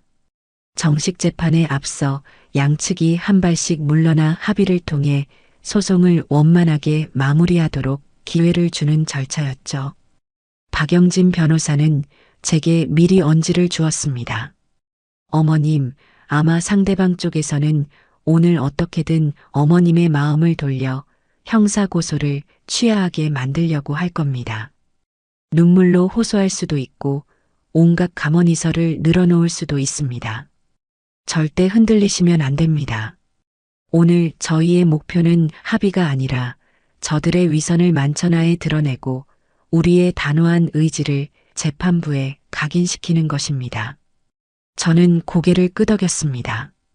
제 마음은 이미 오래전에 강철처럼 단단해져 있었습니다. 법원 조정실은 생각보다 좁고 답답했습니다. 창문 하나 없는 작은 방에 커다란 테이블 하나가 놓여 있고 그 양옆으로 우리가 마주 앉게 되어 있었죠. 잠시 후 문이 열리고 이전보다 훨씬 더 수척해진 아들 내외가 고개를 푹 숙인 채 그들의 변호사와 함께 들어왔습니다. 그들의 변호사는 저를 보자마자 정중하게 인사를 했지만 저는 가벼운 목례조차 하지 않았습니다. 조정위원으로는 연세가 지긋하고 인자한 인상의 여성 판사님이 들어왔습니다. 그녀는 서류를 검토하더니 부드럽지만 단호한 목소리로 말했습니다. 양측의 입장은 서면을 통해 충분히 확인했습니다. 피고 측은 원고 측의 요구대로 아파트의 소유권을 이전하는 것에 동의하고 그 외의 재산상 피해에 대해서도 보상할 의사가 있다고 하셨습니다. 대신 원고 측에서 피고들에 대한 형사 고소를 취하해주는 조건으로 합의를 원하시는 것 맞습니까? 상대 측 변호사는 네, 존경하는 위원님. 피고들은 자신들의 어리석은 잘못을 뼈저리게 뉘우치고 있으며 어머니이신 원고께 평생 사죄하는 마음으로 살고자 합니다라며 능숙하게 변론을 시작했습니다. 그때였습니다. 며느리 태인이가 갑자기 의자에서 내려와 바닥에 무릎을 꿇었습니다. 그리고는 제 앞으로 기어오려고 했습니다. 어머님, 제가 정말 죽을 죄를 지었어요. 제가 남편을 잘못된 길로 이끌었어요. 모든 게 제 잘못이에요. 제발 저희 남편만은 치석 씨만은 전과자로 만들지 말아주세요. 제가 대신 감옥에 가겠습니다. 어머님, 태인이는 거의 실신할 것처럼 오열하며 제게 매달리려 했습니다. 박영진 변호사가 조용히 제 앞을 막아서며 그녀를 제지했습니다. 법정에서 이러시면 안 됩니다. 최태인 씨, 자리로 돌아가 앉으십시오. 조정실은 순식간에 눈물바다가 된 며느리의 연기 무대로 변했습니다. 아들 치석이 역시 옆에서 고개를 숙인 채 어머니, 제발 저희에게 마지막 기회를 주세요라며 울먹였습니다. 조정위원은 난처한 표정으로 저를 바라보았습니다. 어머님, 아드님 내외가 저렇게까지 진심으로 뉘우치고 있습니다. 법이라는 것이 비록 엄정해야 하지만 가족 간의 일이라는 특수성도 고려하지 않을 수 없습니다. 자식 이기는 부모 없다는 말도 있지 않습니까? 부디 넓은 마음으로 한 번 더 품어주실 수는 없겠습니까? 모든 사람의 시선이 제게로 향했습니다. 그들은 제가 이 눈물과 애원 앞에서 마음이 약해지기를, 그래도 내 자식인데라며 한 발 물러서기를 기대하고 있었을 겁니다. 저는 잠시 숨을 골랐습니다. 그리고는 조정위원님과 아들 내외를 차례로 아주 천천히 쳐다보며 입을 열었습니다. 제 목소리는 제 자신도 놀랄 만큼 차갑고 또렷했습니다. 존경하는 조정위원님, 저는 오늘 이곳에 합의를 하러 온 것이 아닙니다. 저들이 흘리는 눈물이 악어의 눈물이라는 것을 증명하러 왔습니다. 저들은 진심으로 뉘우치는 것이 아닙니다. 단지 형사 처벌을 받아 감옥에 갈지도 모른다는 공포 때문에 저러는 것뿐입니다. 만약 저들이 진심으로 제게 사죄할 마음이 있었다면 제가 아니라 법을 기만하려 들 것이 아니라 자신들의 잘못으로 발생한 모든 피해를 스스로 책임지고 그 어떤 처벌이라도 달게 받겠다는 자세를 보였어야 합니다. 저는 말을 이어갔습니다. 그리고 자식 이기는 부모 없다는 말씀 맞습니다. 하지만 저들은 더 이상 제 자식이 아닙니다. 제 믿음을 이용해 제 인생을 훔치려 한 사기꾼들이며 저는 그 사기극의 피해자일 뿐입니다. 피해자가 가해자를 용서해야 할 의무는 이 세상 어디에도 없습니다. 저는 저들에게 돈을 돌려받는 것만으로는 만족할 수 없습니다. 저들은 반드시 자신들의 죄에 합당한 법의 심판을 받아야만 합니다. 그것이 이 사회의 정의이고 제가 되찾고 싶은 제 인생의 존엄입니다. 그러니 저는 판결로 가겠습니다.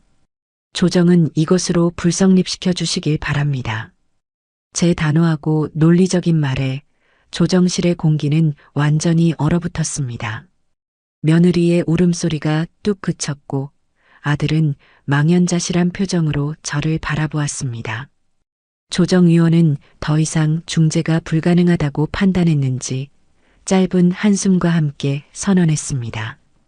원고의 의지가 확고한 것으로 확인되었습니다.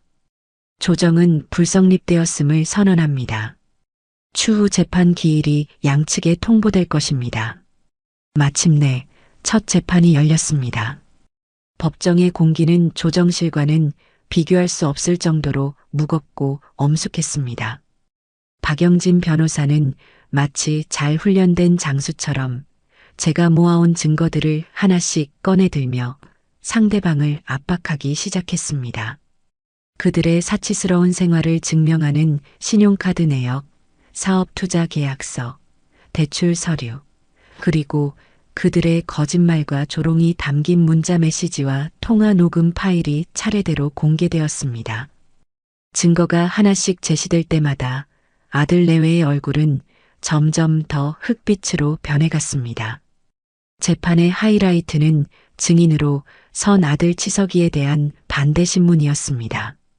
박 변호사는 아들을 증인석에 세워두고 마치 날카로운 칼로 살을 도려내듯 집요하고 정확하게 질문을 던졌습니다. 증인은 어머니에게 집주인이 전세금을 2배로 올려달라고 해 길에 나앉게 생겼다고 거짓말을 한 사실이 있습니까? 네. 그 거짓말의 목적은 어머니의 동정심을 유발하여 아파트를 증여받기 위함이었습니까? 네. 증인은 잊지도 않은 임신을 핑계로 뱃속의 손주까지 언급하며 어머니에게 김치를 요구한 사실이 있습니까? 대답하십시오, 증인. 어머니의 모성애를, 할머니의 정을 잔인하게 이용한 것이 아닙니까? 아들은 끝내 대답하지 못하고 증인석에서 오열하기 시작했습니다. 재판장은 아들의 모습을 지켜보다가 나지막이 꾸짖었습니다. 증인은 울음으로 답변을 대신할 수 없습니다. 변호사의 질문에 정확히 대답하십시오. 그 모습은 한때 제 전부였던 아들이 사회적으로 그리고 인간적으로 완전히 몰락하는 순간을 생생하게 보여주는 한편의 비극이었습니다. 재판이 끝나고 휴정 시간에 박 변호사는 상대 측 변호사에게 다가가 마지막 쐐기를 박았습니다. 사문서 위조는 명백한 실형 사안입니다. 지금이라도 공소 사실을 모두 인정하고 재판에 성실히 임하는 것이 당신 의뢰인들이 법정 최고형을 피할 수 있는 유일한 길일 겁니다. 그리고 민사소송에서 패소할 것이 명백하니 항소는 꿈도 꾸지 않는 것이 좋을 겁니다. 그 말을 들은 상대 변호사의 얼굴은 하얗게 질려 있었습니다. 저는 그 모든 광경을 멀리서 조금의 동요도 없는 눈으로 지켜보았습니다. 이제 심판의 시간은 거의 끝나가고 있었습니다. 그들을 기다리는 것은 법의 이름으로 내려지는 차갑고도 무거운 징벌뿐이었습니다. 최종 판결이 내려지는 날의 법정은 유난히 공기가 무겁게 느껴졌습니다. 방청석에는 이 떠들썩한 페류나 재판의 결말을 보러 온 기자들과 사람들이 꽤 들어차 있었죠. 저는 꼿꼿한 자세로 원고석에 앉아 재판장의 입이 열리기만을 기다렸습니다. 피고석에 앉은 아들과 며느리는 마치 모든 것을 포기한 사람처럼 텅 빈 눈으로 허공을 응시하고 있었습니다. 그들에게서는 더 이상 분노도 슬픔도 심지어 공포도 느껴지지 않았습니다. 오직 깊고 어두운 체념만이 남아있을 뿐이었죠. 재판장이 자리에서 일어나 장중하고 엄숙한 목소리로 판결문을 읽어내려가기 시작했습니다. 그 목소리는 법정 전체를 가득 채우고 제 심장까지 울리는 것 같았습니다. 본 재판부는 피고 김치석과 최태인의 행위가 단순한 금전적 이득을 위한 사기를 넘어 부모와 자식 간의 인륜적 신뢰관계를 근본적으로 파괴한 매우 중대한 범죄라고 판단한다. 재판장은 안경을 고쳤으며 피고석을 향해 질책 어린 시선을 보냈습니다. 어머니의 맹목적인 사랑을 미끼로 삼아 잊지도 않은 손주를 내세워 마지막 남은 재산까지 편취하려 한 그 계획의 악의성과 잔인함은 실로 비난받아 마땅하다. 피고들은 자신들의 안위와 욕심을 위해 한 인간이 평생을 바쳐 쌓아 올린 헌신과 사랑을 배신하고 짓밟았다. 이는 그 어떤 이유로도 용납될 수 없는 반사회적, 반인륜적 행위이다. 판결은 길고 상세하게 이어졌습니다. 그들의 거짓말 하나하나, 기망행위 하나하나를 법의 언어로 명확하게 적시하고 있었습니다. 제가 겪었던 모든 고통과 서름이 법정의 공식적인 기록으로 남는 순간이었습니다. 마침내 재판장은 최종 판결을 선고했습니다. 이에 민사재판부는 원고 유인정의 청구를 모두 인용하여 피고 김치석, 최태인과 원고 유인정 사이의 부동산 증여 계약은 사기를 원인으로 함으로 원천 무효임을 선언한다. 피고들은 해당 아파트의 소유권을 판결 즉시 원고에게 이전하고 그동안의 소송 비용 전액을 부담할 것을 명한다. 또한 형사재판부는 피고인들의 죄질이 매우 불량하고 피해자인 어머니에게 끼친 정신적 고통이 극심한 점, 반성의 기미가 보이지 않는 점 등을 고려하여 피고인 김치석에게 징역 1년 6개월, 피고인 최태인에게 징역 1년을 각각 선고한다. 다만 피해자인 어머니가 처벌을 원치 않는다는 의사를 일부 밝힌 점을 참작하여 형의 집행은 2년간 유예한다. 또한 각 피고인에게 사회봉사 200시간과 준법 교육 수강 40시간을 명한다. 땅, 땅, 땅. 의사봉이 3번 울리며 길고 지독했던 재판의 끝을 알렸습니다. 저는 조용히 눈을 감았다 떴습니다. 눈물이 흘렀지만 입가에는 희미한 미소가 걸려 있었습니다. 완벽한 승리였습니다. 법이 제 편에 서서 제 억울함을 모두 풀어준 것입니다. 판결을 들은 며느리는 그 자리에서 소리 없이 무너져 내렸고 아들은 멍하니 고개를 숙인 채 미동도 하지 않았습니다. 법정 경위들이 다가와 그들을 일으켜 세워 데리고 나갔습니다. 법정을 나오자 아들이 교도관에게 이끌려 나가기 직전에 저와 눈이 마주쳤습니다. 그는 저를 향해 애타게 엄마라고 불렀지만 저는 아무런 대답도 하지 않았습니다. 그저 그의 눈을 피하지 않고 똑바로 마주 봐주었을 뿐입니다. 그것이 제가 그에게 해줄 수 있는 마지막이었습니다. 모든 것이 끝나고 저는 제 삶을 되찾기 위한 첫걸음을 내디뎠습니다. 가장 먼저 판결에 따라 소유권을 완전히 되찾은 그 아파트로 향했습니다. 그리고 그 집의 비밀번호를 바꾸고 그들이 남기고 간 모든 물건을 깨끗이 치워버렸습니다. 텅 빈 집안을 걸으며 저는 비로소 숨을 제대로 쉴 수 있는 것 같았습니다. 폐인이 되어 집행유예로 풀려난 아들이 저를 찾아온 것은 그로부터 몇 달 뒤의 일이었습니다. 그는 이혼 서류를 손에 들고 있었고 그야말로 살아있는 송장과도 같은 모습이었습니다. 저는 그를 집 안으로 들이지 않았습니다. 차가운 현관문 하나를 사이에 두고 저는 그에게 작은 통장 하나를 건넸습니다. 그 안에 내가 앞으로 살아갈 최소한의 돈을 넣어두었다. 이걸로 기술을 배우든 장사를 하든 너 인생은 이제 너가 알아서 책임져라. 그리고 다시는 내 앞에 나타나지 마라. 이것이 내가 너에게 주는 마지막 연민이자 너와 나의 마지막이다. 아들은 통장을 받아들고 한참을 서 있다가 말없이 돌아서서 어둠 속으로 사라졌습니다. 그 후 제 삶은 온전히 저 자신을 위한 시간으로 채워졌습니다. 저는 평생 하고 싶었지만 미뤄두었던 것들을 하나씩 시작했습니다.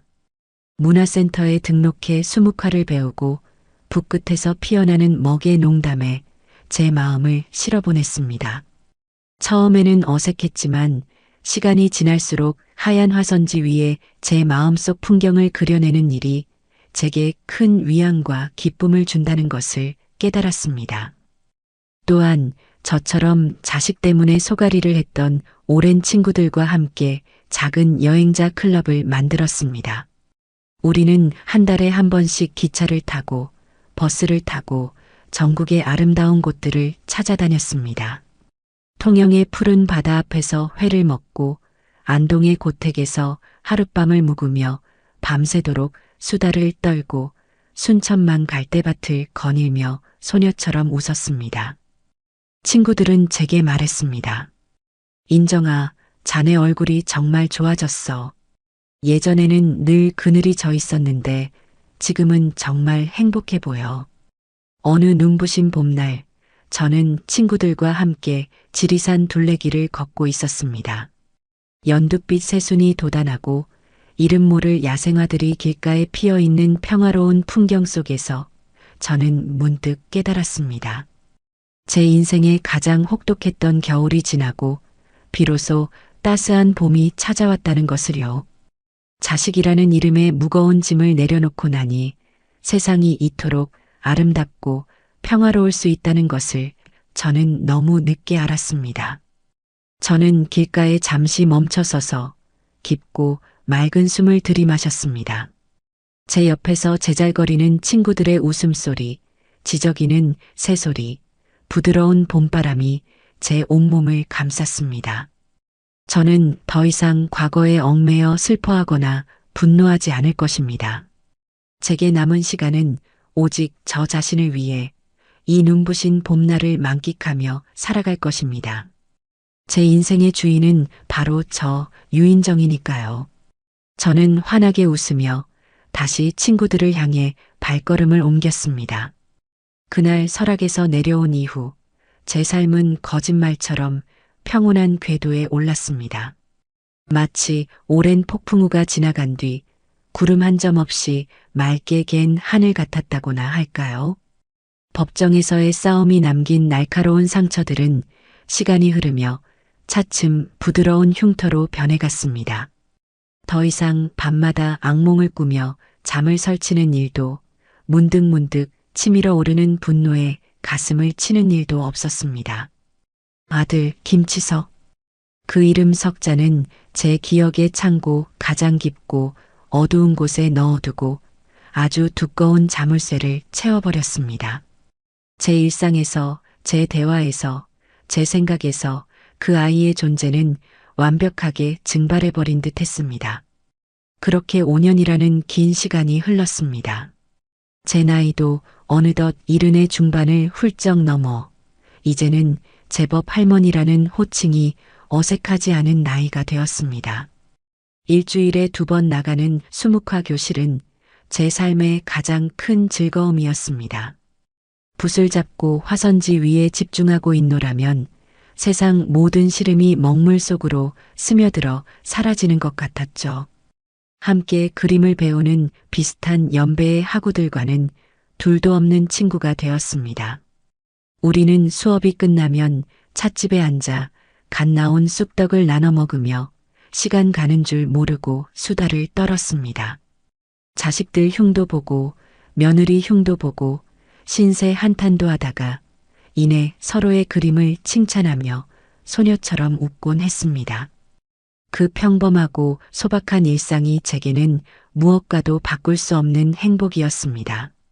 그날도 어김없이 한 달에 한 번씩 열리는 친구들과의 점심 모임이 있는 날이었습니다.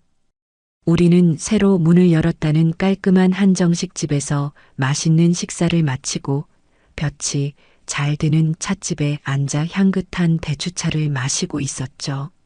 한참 동안이나 이야기꽃을 피우던 중 친구 중 하나인 숙자 씨가 무언가 생각났다는 듯 호들갑을 떨며 제게 물었습니다. 예, 인정아. 자네 요즘 떠오르는 그 국밥집 소식 들었는가? 국밥집? 무슨 국밥집이 그리 대단하기에 자네가 이리 호들갑이야. 제가 웃으며 묻자 숙자 씨는 목소리를 낮추며 주변을 한번 휙 둘러보고는 비밀 이야기라도 하듯 속삭였습니다. 아이고 말도 말게. 요즘 우리 동네 아파트 분여회며 노인정이며 온통 그 집 이야기뿐이라네. 위치는 저기 곧 재개발 들어간다고 사람들 다 떠나서 흉흉하기 짝이 없는 낡은 골목 안쪽이라는데 글쎄 그 집 국밥이랑 김치 맛이 사람이 만들어낼 수 있는 맛이 아니라는 거야. 점심시간에는 양복 입은 직장인들이 택시까지 타고 와서 줄을 서서 먹는다지 뭔가. 음식 이야기라면 저도 한때는 전문가 소리를 듣던 사람이었죠. 제 귀가 솔깃해졌습니다. 그래, 요즘 세상에 그렇게 옛날 방식 그대로 진국으로 끓여내는 집이 아직도 남아있단 말이야? 제가 별 생각 없이 묻자 옆에 있던 다른 친구 정심이가 찻잔을 내려놓으며 말을 보탰습니다. 그런데 말이야, 그 집이 맛만 유별난 게 아니라 다른 걸로도 아주 유별하다네. 주인이 아주 젊은 축에 드는 남자인데 하루 종일 가게 안에서 단 한마디도 하지 않는다지 뭔가. 손님이 와도 어서 오세요 하는 인사 한마디 없고 주문을 받아도 묵묵히 고개만 끄덕이고 계산할 때도 돈만 받고 거스름 돈만 내어줄 뿐이라는 거야. 꼭 무슨 깊은 사연이라도 있는 사람처럼, 아니 무슨 죄라도 짓고 속죄하는 사람처럼 그저 묵묵히 일만 한대.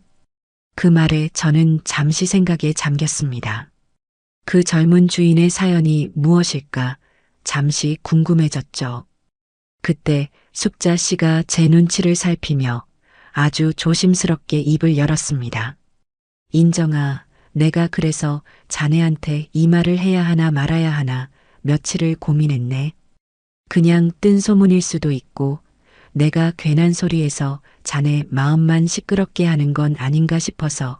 그런데 말이야, 그 집 김치 맛이 사람들이 그러는데 꼭 자네가 예전에 우리한테 가끔 담가주던 그 김치 맛이랑 소름 끼치게 똑같다고들 하네. 젓갈 냄새 안 나고 시원하면서도 아삭하고 끝 맛이 달큰한 그 맛 말이야. 그래서 동네 사람들이 수군거린다네. 그 젊은 주인이 혹시 자네한테서 비법이라도 몰래 전수받은 숨겨진 제자 아니냐고 말이야. 친구의 말이 끝나는 순간 제 심장이 아주 희미하게 그러나 분명하게 쿵 하고 바닥으로 떨어지는 것을 느꼈습니다. 설마 아닐 거야. 말도 안 돼. 저는 애써 태어난 척 웃으며 고개를 저었습니다. 숙자 자네도 참 별소리를 다 듣네. 세상에 비슷한 맛의 김치가 어디 한두 가지인가. 그리고 내가 누구한테 김치 담그는 법을 알려줄 위인도 못 되고 그냥 우연의 일치일 게야. 저는 그렇게 말하며 화제를 돌렸지만 한번 피어오른 의심의 씨앗은 걷잡을 수 없이 제 마음 한구석에 뿌리를 내리고 말았습니다. 그날 밤 저는 잠을 설쳤습니다. 친구의 말이 죄라도 짓고 속죄하는 사람처럼이라는 그 말이 자꾸만 귓가에 맴돌았습니다. 그리고 제 김치 맛을 똑같이 낸다는 그 국밥집. 저는 밤새도록 뒤척이며 애써 그 아이의 얼굴을 떠올리지 않으려 발버둥 쳤습니다. 아니야. 그 녀석은 땀 흘려 일하는 것과는 거리가 먼 아이였어. 편하고 쉽게 돈 버는 것만 좋아했지. 그런 고된 식당 일을 할 리가 없어. 다음 날 아침 저는 수묵화 교실에도 가지 않았습니다. 멍하니 창밖만 바라보다가 결국 자리에서 일어났습니다. 이 부질없는 의심을 끝내기 위해서는 제 두 눈으로 직접 확인하는 수밖에 없었습니다. 망상이든 현실이든 직접 부딪혀 깨뜨려 버려야만 제가 다시 평온을 찾을 수 있을 것 같았습니다. 저는 옷을 챙겨 입고 버스를 타고 친구가 말해준 그 낡은 골목으로 향했습니다. 재개발 지역으로 지정된 골목은 생각보다 더 스산하고 황량했습니다. 사람들이 떠나간 빈집들의 깨진 유리창이 을씨년스러웠고 길가에는 쓰레기 더미가 나뒹굴었습니다. 이런 곳에 정말 식당이 있을까 싶을 때쯤 골목 가장 안쪽에서 희미하게 새어나오는 불빛과 함께 작은 간판 하나가 눈에 들어왔습니다. 광화문 국밥.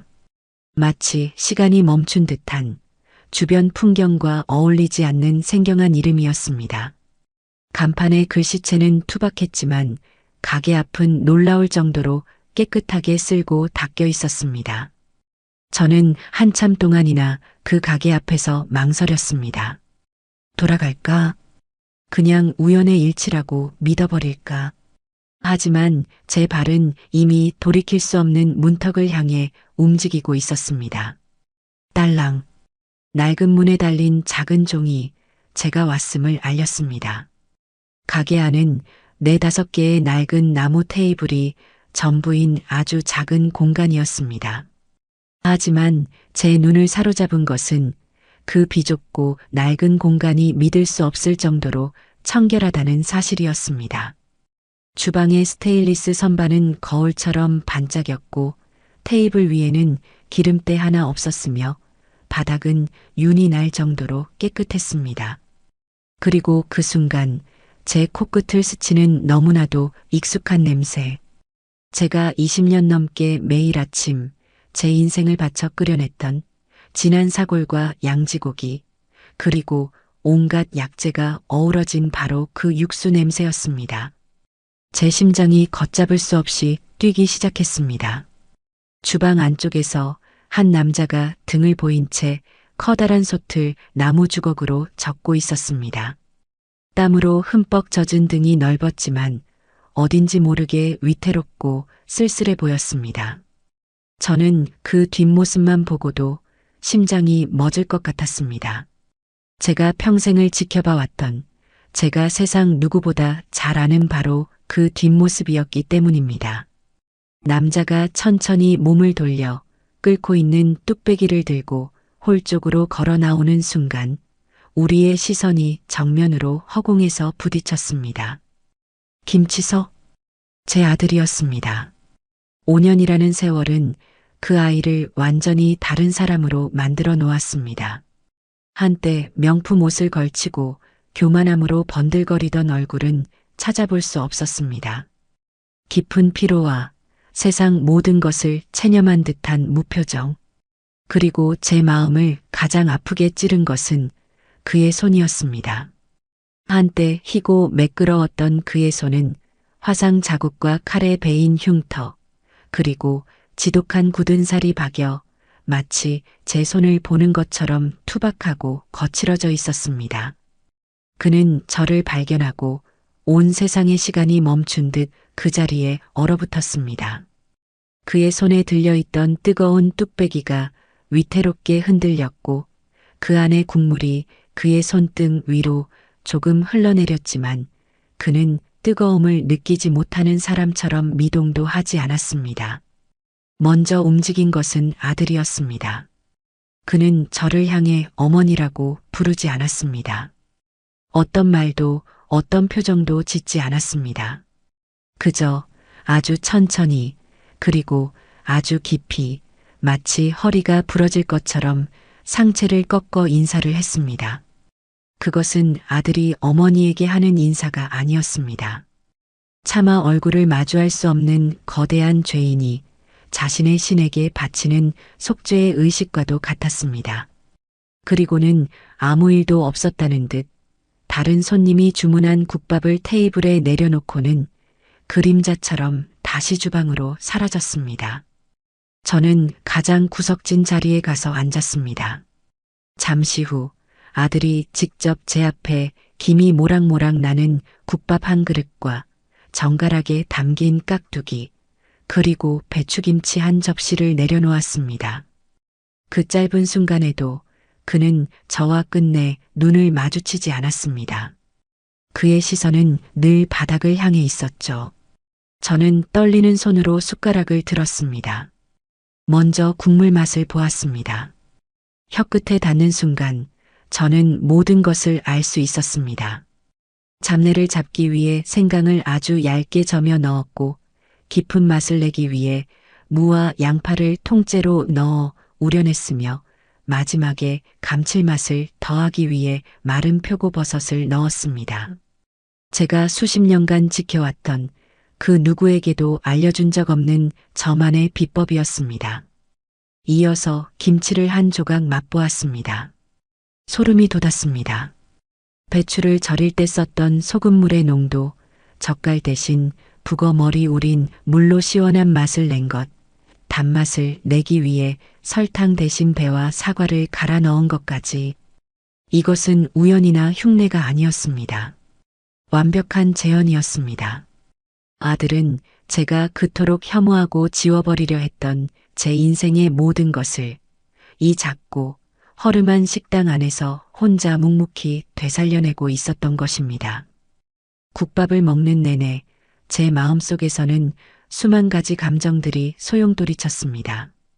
감히 내가 내깟 놈이 내 흉내를 내 하는 분노가 치밀어 올랐다가도 어쩌다가 이 지경까지 되었을까 하는 연민이 고개를 들었습니다.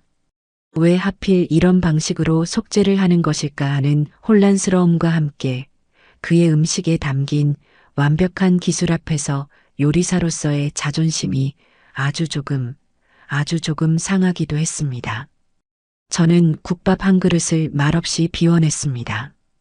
계산을 하기 위해 카운터로 가자 아들은 여전히 고개를 숙인 채 제가 내민 돈을 받아들고 낡은 금전함에서 거스름 돈을 꺼내 제 손에 쥐어주었습니다. 그의 손끝이 제 손바닥에 스치는 순간 저는 그 거친 감촉에 저도 모르게 움찔했습니다. 가게를 나서려던 순간 제 눈에 벽 한쪽에 붙어 있는 작은 액자 하나가 들어왔습니다. 가까이 다가가 보니 그 안에는 낡아서 누렇게 변색된 신문기사 한 조각이 정성스럽게 스크랩되어 있었습니다. 자수성가한 여성사업가 유인정, 미혼모 시설에 1억 원 쾌척. 몇 년 전 재판이 모두 끝나고 제가 익명으로 기부했던 기사였습니다. 제가 이 사실을 누구에게도 말한 적이 없는데 아들은 어떻게 알았을까요? 그리고 그 기사 옆에는 삐뚤빼뚤한 글씨로 쓴 작은 안내문이 붙어 있었습니다. 광화문 국밥 수익금의 10%는 매달 대한미혼모협회에 기부됩니다. 그것을 보는 순간 저는 거대한 망치로 머리를 한 대 얻어맞은 듯한 충격에 휩싸였습니다. 이제야 모든 퍼즐 조각이 맞춰졌습니다. 아들은 단순히 제 음식을 흉내내며 식당을 운영하고 있는 것이 아니었습니다. 그는 이곳에서 자신만의 방식으로 아주 길고 고독한 속죄를 하고 있었던 겁니다. 그는 제게 용서받을 자격이 없음을 스스로 알기에 제가 가장 소중하게 여겼던 가치, 즉 성실한 노동과 이름 없는 나눔을 스스로 실천함으로써 제게 용서를 구하는 대신 저의 인생을 긍정하고 있었던 겁니다. 저는 가게를 나와 한참 동안이나 그 허름한 골목에 서 있었습니다. 차가운 겨울바람이 제 뺨을 스쳤지만 춥지 않았습니다. 제 마음속은 거센 폭풍우가 지나간 뒤의 고요함으로 가득했습니다. 저 아이를 어떻게 해야 하는가? 저 지독한 속죄의 시간을 제가 언제까지 모른 척해야만 하는가? 용서는 아니더라도 그 노력에 대한 인정 정도는 해줘도 괜찮지 않을까? 며칠을 뜬 눈으로 밤을 새우며 고민한 끝에 저는 다시 그 국밥집을 찾아갔습니다. 그날도 아들은 말없이 저를 보고 고개 숙여 인사했고 저는 말없이 국밥 한 그릇을 깨끗이 비웠습니다. 그리고 가게를 나서며 저는 계산대 위에 작은 쪽지 하나를 슬며시 올려두었습니다. 그가 볼 수 있도록. 그 쪽지에는 제 떨리는 마음을 눌러 담은 한 문장이 적혀 있었습니다. 오늘 김치 맛이 아주 좋구나. 그것은 결코 용서의 말이 아니었습니다. 따뜻한 화해의 손짓도 아니었습니다. 그저 한 명의 까다로운 손님으로서 그리고 한때 음식을 만들었던 선배로서 건네는 지극히 담백한 평가일 뿐이었습니다. 하지만 저는 알고 있었습니다. 그 한마디가 어쩌면 제 아들에게는 100마디의 용서보다 더 큰 의미로 다가갔을 것이라는 것을요. 그날 이후 저는 일주일에 한 번씩 그 국밥집을 찾아갑니다. 우리는 여전히 서로에게 아무 말도 건네지 않습니다. 그는 제게 세상에서 가장 정성스러운 국밥 한 그릇을 말없이 내어주고 저는 그릇의 바닥까지 깨끗이 비우는 것으로 제 대답을 대신합니다. 우리의 관계가 예전처럼 돌아갈 수는 없을 겁니다. 제가 그 아이를 다시 살갑게 아들이라고 부를 수 있을지도 아직은 알 수 없습니다. 하지만 저는 이제 압니다. 차가운 겨울바람이 부는 그 허름한 골목의 국밥집에서 뜨거운 국밥 한 그릇에 온기를 사이에 두고 우리는 세상에서 가장 길고 조용한 대화를 나누고 있다는 것을요. 아들은 매일 국밥을 끓여내며 자신의 죄를 씻어낼 것이고 저는 가끔씩 그 국밥을 먹으며 제 마음속 단단하게 얼어붙었던 강이 아주 조금씩 아주 천천히 녹아내리는 것을 느낍니다. 우리의 시간은 그렇게 말없이 그러나 서로를 향해 다시 흐르기 시작했습니다.